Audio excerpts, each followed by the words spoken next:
Welcome back friends in this lecture. આપણે આજે એમાં એક નવો ટોપિક, નવો ચેપ્ટર એ શરૂ કરવા જઈ રહ્યા છે. અને આમ તો ઓલરેડી આપણે ઇકોલોજીના જે પોર્શન છે, બરાબર, એ ઇકોલોજી પોર્શનની અંદર આપણે ઓલરેડી એક ચેપ્ટર વિષયમાં વાત કરી ચૂક્યા છીએ, જૈવ વિવિધતા અને એનું સંરક્ષણ. આજે એ જ ઇકોલોજી પોર્શનની અંદરથી એમાંનું બીજું જે ચેપ્ટર છે, નવું ચેપ્ટર, એમાં આપણે જો વાત કરીએ તો સજીવ અને વસ્તી. આપણે આમ તો ઓલરેડી બધા જાણીએ છીએ કે નિવસન તંત્ર, બરાબર, ઇકોસિસ્ટમ એ ઘણા બધા અલગ અલગ પ્રકારના જે કોઈ પણ સજીવ અને નિર્જીવ ઘટકોનો એક એકમ છે. એના વિશે આપણે ડિટેલમાં પછીના ચેપ્ટરમાં જે બધી વાત કરશું તે, પણ ઇકોલોજી જેને આપણે કહીએ છીએ, બરાબર, પરિસ્થિતિ વિદ્યા જેને આપણે કહીએ છીએ, તો પરિસ્થિતિ વિદ્યા એ બાયોલોજીકલ સાયન્સની અંદર, પછી એ બોટનિકલ સબ્જેક્ટ હોય કે ઝૂઓલોજીકલ સબ્જેક્ટ હોય કે પછી વોટ એવર એની લિવિંગ ઓર્ગેનિઝમ્સ હોય, એ બધાની સાથે સંકળાયેલો એક કોમન શબ્દ જે છે જેને આપણે કહીએ છીએ ઇકોલોજી. ઇકોલોજી એટલે ગુજરાતીમાં આપણે એને પરિસ્થિતિ વિદ્યા તરીકે ઓળખીએ છીએ. વિશ્વની અંદર ઘણા બધા એવા વૈજ્ઞાનિકો જે છે કે જેણે ઇકોલોજી ઉપરના ઘણા સંશોધન કાર્ય કરેલા છે.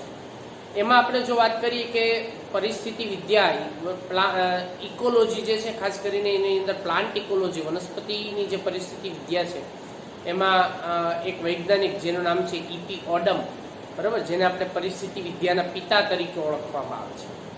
એવી જ રીતે જો આપણે ભારતીય પરિસ્થિતિ વિદ્યાની જો વાત કરીએ તો ભારતીય પરિસ્થિતિ વિદ્યાની અંદર આપણે બધા જાણીએ છીએ એવી જ રીતે પ્રોફેસર રામદેવ મિશ્રા, બરાબર, જે ના દ્વારા ભારતની અંદર ઘણા બધા જે ઇકોલોજીકલ સબ્જેક્ટિવ જે બધા રિસર્ચ છે, સંશોધનો છે, એ બધા સંશોધનોની ભારતમાં શરૂઆત એ આ પ્રોફેસર મિશ્રા દ્વારા કરવામાં આવેલી છે.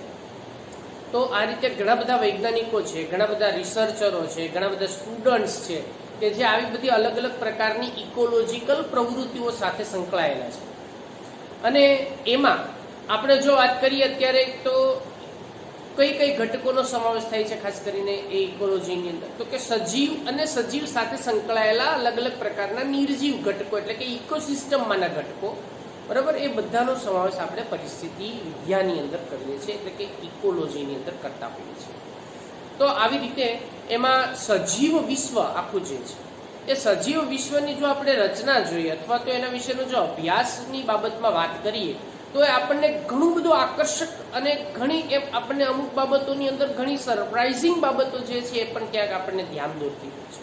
એટલે ઘણી વસ્તુ એવી છે કે આપણને એમાં આશ્ચર્ય થાય, આપણને કંઈક નવાઈ લાગે કે ખરેખર આવું હોઈ શકે એમાં. તો આવી બધી જે અમુક બાબતો જે છે એ બાબતોની પણ એમાં સજીવ અને એનું જે વસ્તી છે એની અંદર એનો સમાવેશ આપણે કરી શકીએ છીએ. એટલે સમગ્ર વિશ્વની અંદર જે બધી સજીવો છે એ સજીવ વિશ્વ આખું એટલું જટિલ છે કે જે અલગ અલગ પ્રકારના ઘટકો, અણુઓ કે પછી મહાઅણુઓ ભેગા મળી અને એમાંથી આખી સજીવ, સમગ્ર જીવસૃષ્ટિ અથવા સજીવ સૃષ્ટિનું નિર્માણ જે છે એ એમાંથી થયેલું જોવા મળે. એટલે આવી રીતે સજીવ વિશ્વ આપણને ઘણું બધું કંઈક નવાઈ પહોંચાડે એવું, અને બીજું કે આપણને એના તરફ આકર્ષિત કરે એવું આપણને આકર્ષક પણ એની અંદર જોવા મળે. એટલે કે સજીવ વિશ્વ એ આખી એક જટિલ, જે કોઈ પણ બધી જ ઘટકો છે એની એક જટિલ સંરચના છે, બરાબર. એટલે આપણે એમાં વાત કરી શકાય ભાઈ, જે સજીવ વિશ્વની અંદર આપણે જો વાત કરીએ તો સજીવ વિશ્વ એ આપણને એક તો એમાં નવાઈ પમાડે, બરાબર, તેવું હોય છે, આપણને આકર્ષી શકે છે, પણ એના તરફ આકર્ષે, એના તરફ આપણને આકર્ષાય પણ છે, કેમ કે અલગ અલગ પ્રકારની જે કુદરતી જે આખો માહોલ છે એને જોવા માટે પણ આપણે એના તરફ આકર્ષાઈએ છીએ, બરાબર. અને બીજું કે આખી એક જટિલ સંરચના છે, બરાબર, એ એક આખું જટિલ સંરચના છે કે જેની અંદર આપણે આખા સમગ્ર જે જીવ સૃષ્ટિ છે, સજીવ વિશ્વ છે, એનો સમાવેશ એની અંદર કરી શકાય છે. હવે આપણે બધા જાણીએ છીએ કે આખું જે વૈજ્ઞાનિકો દ્વારા જે કોઈ પણ એની અંદરનું જે આખું જૈવ સંગઠન જે છે એ આખું સંગઠન જે રીતે એમાં અલગ અલગ સ્તરોમાં ગોઠવાયેલું છે, બરાબર. તો આપણે એ જે કોઈ પણ સજીવ છે બરાબર, અથવા તો આપણે એની અંદરનું જે જૈવ સંગઠન છે એ જૈવ સંગઠન એના જો વિવિધ સ્તરો વિશેની વાત કરીએ, બરાબર, કે જેના દ્વારા આપણે આખું જે કોઈ પણ સજીવ વિશ્વ બનેલું છે, તો સૌથી પૃથ્વીની ઉત્પત્તિથી જો આપણે વાત કરીએ, બરાબર, તો એની અંદર સૌથી પહેલાં તો આપણે જે કોઈ પણ એમાંના અણુઓનો સમાવેશ થાય, અણુઓ છે, પરમાણુઓ છે, એમાંથી મહાઅણુઓ જે છે એનું સંગઠન એમાં આપણને જોવા મળે છે કે અલગ અલગ પ્રકારના જે બધા જ મહાઅણુઓનું સંગઠન છે. આ જે મહાઅણુઓ છે એ મહાઅણુઓ એની અંદરના, બરાબર, જે ભેગા મળી અને સજીવની અંદર અલગ અલગ પ્રકારની જે અંગિકાઓ નો આખો એક સમૂહ બન્યો. અંગિકાઓમાંથી એમાંથી જે કોષો છે એ કોષોનો આખો એક સમૂહ બન્યો. કોષો ભેગા મળી ચોક્કસ પ્રકારના કાર્ય માટેની રચનાઓ જે છે એની અંદર આપણને જોવા મળી, જેમાંથી વિવિધ પ્રકારની જે પેશીઓ છે એ પેશીઓનો આખો એક સંગઠન જે છે એમાં તૈયાર થયું. આ ઉપરાંત આપણે જો વાત કરીએ એની અંદર તો આ પેશીઓ બધી ભેગી મળીને એના દ્વારા જે અંગ અને અંગતંત્ર, બરાબર, એનું આખું એક સંગઠન જે છે એ એમાં એક તૈયાર થયેલું છે જૈવિક સંગઠનની અંદરના સ્તરની અંદર.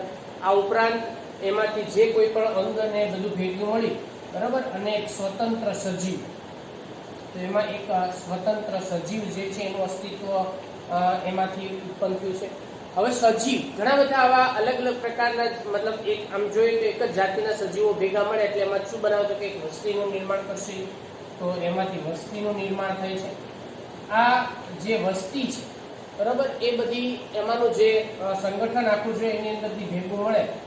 વસ્તી અલગ અલગ પ્રકારની વસ્તી જો ભેગી થાય તો એમાંથી આખા એક જૈવ સમુદાયનું નિર્માણ થાય છે, બરાબર. એમાંથી આપણે એક જૈવ સમુદાય એનું નિર્માણ થાય છે. અને આ જે કોઈ પણ જૈવ સમુદાયો ભેગા મળે એમાંથી, તો એ બધાનો સમાવેશ આપણે નિવસન તંત્રમાં, ઇકોસિસ્ટમની અંદર કરી શકીએ છીએ, બરાબર. તેનો સમાવેશ આપણે નિવસન તંત્રની અંદર કરવામાં આવે છે. અને આવા ઘણા બધા અલગ અલગ પ્રકારના જે નિવસન તંત્ર છે, જેમ કે એ કુદરતી નિવસન તંત્ર હોય, કૃત્રિમ નિવસન તંત્ર હોય. કુદરતીમાં વાત કરીએ તો દરિયાઈ નિવસન તંત્ર હોય, નદી ના નિવસન તંત્ર હોય, પહાડી વિસ્તારના નિવસન તંત્ર હોય, જંગલનું નિવસન તંત્ર હોય. એવી જ રીતે કૃત્રિમ નિવસન તંત્રની અંદર પણ અલગ અલગ પ્રકારના જે નિવસન તંત્રો છે, જેમ કે ખેતરનું નિવસન તંત્ર હોય, કૃત્રિમ તળાવનું નિવસન તંત્ર હોય, તો બાગ બગીચાનું નિવસન તંત્ર હોય. તો આ બધાના જે નિવસન તંત્ર જે છે એ નિવસન તંત્રો ભેગા મળી અને એની અંદરથી આખો જૈવ વિસ્તાર જે છે એ જૈવ વિસ્તાર, જે આપણે એમાંના બાયોમ્સ તરીકે ઓળખવામાં આવે છે, એક જૈવ વિસ્તારનું આખું એમાંથી સ્તરીકરણ જે છે એ એમાં થયેલું જોવા મળતું હોય છે. એટલે આ રીતે આપણને ઘણા બધા આવા નાના મોટા જે કોઈ પણ સંગઠનના આધારે આજે આપણે વાત કરીએ શું છે અલગ અલગ પ્રકારના, તો એ બધી જુદા જુદા પ્રકારના જે મેં વાત કરી તમને કે જૈવ સંગઠન જે છે, જૈવ સંગઠનના વિવિધ સ્તરો છે, કે આ વિવિધ સ્તરો, બરાબર, એટલે આ જે વિવિધ સ્તરો દ્વારા આખી જે સમગ્ર જીવ સૃષ્ટિ આપણે જે વાત કરીએ નિવસન તંત્ર અને જૈવ વિસ્તાર, બરાબર, એના દ્વારા જૈવ વિસ્તાર જે છે તૈયાર થાય છે, એમાં તૈયાર થાય છે. અને આ જે જૈવ વિસ્તાર છે, બરાબર, જેમાં આપણે વિવિધ પ્રકારની ઘણા બધા અલગ અલગ વિવિધ પ્રકારની જે કોઈ પણ સજીવોની અંદરની જે આપણને વિવિધતા છે, બરાબર, એ વિવિધતા એ આપણને એની અંદર જોવા મળતી હોય છે. એટલે એની અંદર આ બધા પ્રકારની જુદી જુદી જે વિવિધતાઓ જે છે, જે વિવિધતાઓ એની અંદર આપણને એમાં સંગઠિત થતી જોવા મળતી હોય છે. અને એના આધારે આપણે અલગ અલગ પ્રકારના જે કોઈ પણ જે તે વિસ્તાર જે છે એ વિસ્તારનો અભ્યાસ કરવો ગમે. એ વિસ્તાર એ જે અલગ અલગ પ્રકારની જે કોઈ પણ લોક પ્રવૃત્તિ હોય, બરાબર, એ લોક પ્રવૃત્તિને ત્યાં આકર્ષે છે. અને જેથી એ જે વિસ્તાર જે છે એનો નાશ થવાની પણ જે શક્યતા જે છે, બરાબર, એ શક્યતા પણ એના પરિણામે ત્યાં વધે છે. એટલે આ બધાને આપણે સંગઠિત અને સુરક્ષિત રાખવા જરૂરી છે. અને એના માટે આપણે અલગ અલગ પ્રકારના સજીવની જે વસાહતો છે, સજીવના સમૂહો છે, જુદા જુદા પ્રકારની પ્રાણીઓ અને વનસ્પતિની જે જાતો છે, બરાબર, એ પ્રાણી, વનસ્પતિ, સૂક્ષ્મ જીવો, આ બધા જે સજીવો છે એ સજીવો નો જે અભ્યાસ છે, એની જે કોઈ પણ એમાંની જે ઓળખ છે ખાસ કરીને, અને એ પ્રાણીઓ હોય તો એની જે વર્તણૂક છે, બરાબર, આ બધી જ બાબતો જે છે એની જે જાણકારી જે છે એ જાણકારી આપણે મેળવવી જરૂરી છે. તો જ આપણે વિવિધ પ્રકારના જે સજીવો અને એનાથી બનતી વસ્તી, બરાબર, એના વિશેની આપણે એમાં ખ્યાલ આવી શકે છે. હવે બીજું આપણે એ પણ જાણીએ છીએ કે ભાઈ આપણે સામાન્ય રીતે તમે કોઈ પણ જંગલની અંદર ફરવા જાઓ, બરાબર, એટલે ત્યાં જે પક્ષીઓ અને પ્રાણીઓના જે આપણને અવાજ સાંભળવા મળે એનો એક આનંદ હોય છે. આપણે તમે એક વસ્તુ વિચારો કે એક સરસ મજાના એક તળાવની જે કિનારા ઉપર તમે બેઠા હોય, તળાવના પાળે તમે બેઠા હોય, બરાબર, અને ત્યાં નજીકમાં જે કોઈ પણ આખું જે વનસ્પતિનો આખું જે વન વિસ્તાર હોય એમાંથી કોઈ બુલબુલ જે છે એના અવાજ, એના જે મધુર જે કંઠ છે એ આપણને સંભળાતો હોય, ત્યારે આપણને એમાં બે પ્રશ્ન થાય કે ભાઈ આ પક્ષી જે છે, બુલબુલ જે છે એ ગાય તો એ શા માટે ગાતું હશે? એ શા માટે પોતાનો અવાજ એવો મધુર કંઠ જે છે ઉત્પન્ન કરતું હશે? ખાલી બુલબુલ જ નહીં, ઘણા બધા પક્ષીઓ એવા છે કે એ પોતાનો મધુર કંઠ જે છે આપણને સાંભળવું ગમે અને ચોક્કસ સાંભળવું ગમે છે, તો એ શા માટે ગાતું હશે?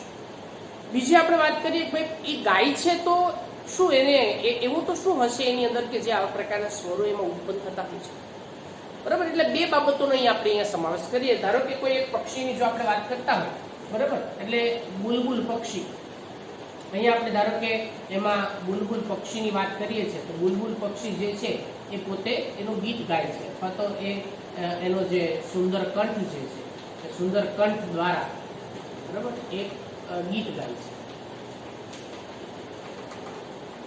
તો અહીંયા એ સુંદર કંઠ જે છે આપણને સંભળાવે છે. તો પ્રશ્ન એ છે કે અહીંયા આપણને બે વાત, અહીંયાથી આપણને બે બાબતો જે છે ને બે પ્રશ્ન થાય.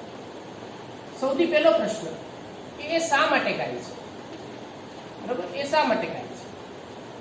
એનો જે અવાજ છે એ શા માટે ભાઈ અવાજ કરે છે? આટલો સુંદર મધુર અવાજ છે ના કારણે શા માટે ઉત્પન્ન કરતી હોય છે? બીજું આપણે વાત કરીએ તો એ કેવી રીતે કરતો હશે? આ બીજું, બરાબર, કે એ કેવી રીતે કરે છે? એટલે આવો સરસ અવાજ કેવી રીતે ઉત્પન્ન કરે છે? બે પ્રશ્ન આપણે સામે છે. હવે જો તમે આ બે જ બાબતો ઉપર એક સાયન્ટિફિક દ્રષ્ટિકોણથી જો વાત કરો, એક વૈજ્ઞાનિક અભિગમ જે છે એનાથી જો તમે વિચારો, બરાબર, તો આપણને ખ્યાલ આવે કે એની અંદર પક્ષી જે છે પક્ષી શા માટે ગાતું હશે ભાઈ? તો પક્ષી ગાવાની જે પ્રક્રિયા છે, બરાબર, એ પ્રક્રિયા શા માટે કરે છે એના આધારે આપણે એ ક્રિયાનું મહત્વ જાણી શકાય છે. પક્ષીની પ્રક્રિયા જે છે એના દ્વારા આપણને શા માટે ગાય છે, બરાબર, એના દ્વારા આપણને એની જે ક્રિયા છે ક્રિયાનું મહત્વ ખ્યાલ આવે, એ જે પ્રક્રિયા છે એનું મહત્વ ખ્યાલ આવે, બરાબર, મહત્વ સમજાય કે શા માટે એ ગાય છે. હવે બીજી આપણે વાત કરીએ કે કેવી રીતે ગાય છે. કેવી રીતે ગાય છે એનો અર્થ કે એની ક્રિયાવિધિ શું છે, ગાવાની પ્રક્રિયા શું છે? તો અહીંયા બે બાબત છે કે એની પ્રક્રિયા અથવા તો અહીંયા આપણે એની ક્રિયાવિધિની વાત કરીએ. તો એક બાબતની અંદર આપણને એની ક્રિયાવિધિનો ખ્યાલ આવે છે અને બીજી બાબતની અંદર એ ક્રિયાનું મહત્વ શું છે એનો ખ્યાલ આવે છે. જો આ બધું સાયન્ટિફિક અભિગમ છે આપણે સમજવાનો પ્રયત્ન કરીએ છીએ વૈજ્ઞાનિક ઢબે કે નિવસન તંત્ર અથવા તો સજીવ અને જે વસ્તી છે એના બંધારણીય જે કોઈ પણ ઘટકો છે અથવા તો જે કુદરતી આખું જે નિવસન તંત્રમાં જે આ બધા જ સજીવો વસવાટ કરે છે એનું દરેક પ્રક્રિયાનું શું મહત્વ છે, બરાબર, આના વિશે આપણે વાત કરીએ. હવે ધારો કે એની અંદર આપણે એક વસ્તુ ખ્યાલ આવે કે ક્રિયાનું મહત્વ સમજાય છે. તો કોઈ પક્ષીઓ જે છે એ ગાય શા માટે? તો એના પાછળના જો કારણોની વાત કરીએ ખાસ કરીને તો એમાંનું સૌથી અગત્યનું કારણ એ છે કે કોઈ પણ પક્ષી જે છે એ પોતે જ્યારે પ્રજનન ઋતુમાંથી એની પ્રજનન ઋતુ જે છે એ સમયગાળામાંથી જ્યારે પસાર થતું હોય, બરાબર, પ્રાજ્ઞનિક સમયગાળો જેને આપણે એનો કહી શકાય, એ સમયગાળામાંથી જ્યારે પસાર થાય ત્યારે એ પોતાના સાથી પક્ષીને આકર્ષિત કરવા માટે એની જે પ્રક્રિયા પ્રજનન ક્રિયાની અંદર આકર્ષિત કરવા માટે થઈ અને વિવિધ પ્રકારની જે કોઈ પણ અલગ અલગ પ્રકારની જે પ્રતિક્રિયાઓ દર્શાવતા હોય છે, દરેક પ્રાણીઓ અને પક્ષીઓનો સમાવેશ એની અંદર કરવામાં આવતો હોય છે. એમાં કોયલ હોય કે પછી એમાં કોઈ પણ આપણે જો વાત કરીએ ઉભયજીવોમાં તો દેડકા હોય કે કોઈ પણ હોય એ એના તરફ એ પ્રજનનિક પ્રક્રિયા માટે એને આકર્ષવા માટેની અલગ અલગ પ્રક્રિયાઓ કરતા હોય છે. એમાંથી આ મધુર કંઠ, બરાબર, એ જ રીતે એમાં પ્રજનન ક્રિયા જે છે એ પ્રજનન ક્રિયા એના માટે એ અન્ય જે કોઈ પણ પ્રાણી હોય, બરાબર, એના સાથી પ્રાણી હોય છે એના માટે એ અન્ય પ્રાણી જે છે એને આકર્ષે છે. એટલે અન્ય જે કોઈ પણ પક્ષી છે એ માદા પક્ષી હોય એને એ આકર્ષે છે. બરાબર. એટલે આ રીતે એ આકર્ષણ માટે ગીત ગાય છે. મધુર કંઠ જે છે એનો એ એમાં મધુર કંઠ ફેલાવતો હોય છે. હવે એ ગાય કેવી રીતે? જેમ આપણે બોલીએ, આપણે બધા જાણીએ છીએ કે ભાઈ આપણે સ્વરપેટી છે, સ્વરપેટીની અંદર સ્વરદંડની રચના જોવા મળે છે. આ સ્વરદંડ જે છે એનું કંપન થવાને પરિણામે એ ઉચ્ચારણ જે છે અલગ અલગ પ્રકારના શબ્દોનું આપણે કરી શકાય છે. બરાબર.